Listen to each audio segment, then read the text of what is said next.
we are asked to solve this equation, and solve means find the unknown, and in this case it is x, but there's x here, there's x here, and there's x here. So normally for solving of surds, this is a surds question, we try to put all the square root on one side and then those without square root on the other side, and then when you square both sides, the square root disappear.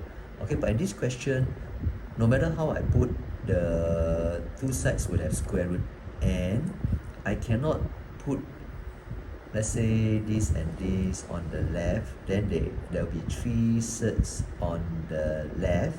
Then when you square it, right, it becomes very complicated. So this, as given by the question, is really the best position for you to square both sides. So I'm just going to square both sides.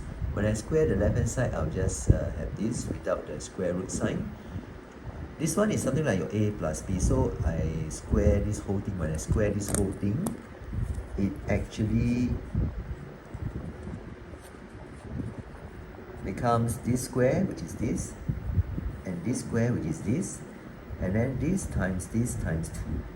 Okay, now what I do next is I group all the non-surds. Okay, all these are non-surds. I group them together, meaning to say I minus 4x plus 3 and minus x minus 1 on both sides, and I end up with a very simple 4x on the left.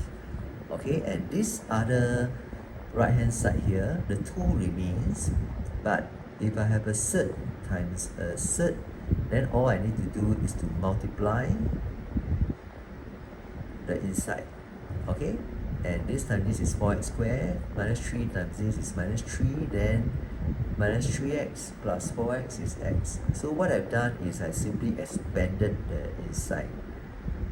After this, I'm going to try and square both sides, but with these 2 here, it's kind of, when I square both sides like that, right, it becomes a 4, so I don't want that. I just want to make it become simpler, so I divide both sides by 2, then I square it, and when I square this, it becomes 2 square, which is 4, and x square, which is this, and very nicely the 4x square cancel each other out, leaving the answer as x equals 3. Now when you check the answer you sub in, right, you'll find that the left hand side is 5, the right hand side, when you combine this original equation, not this, you will get 5 also. So this is the correct answer.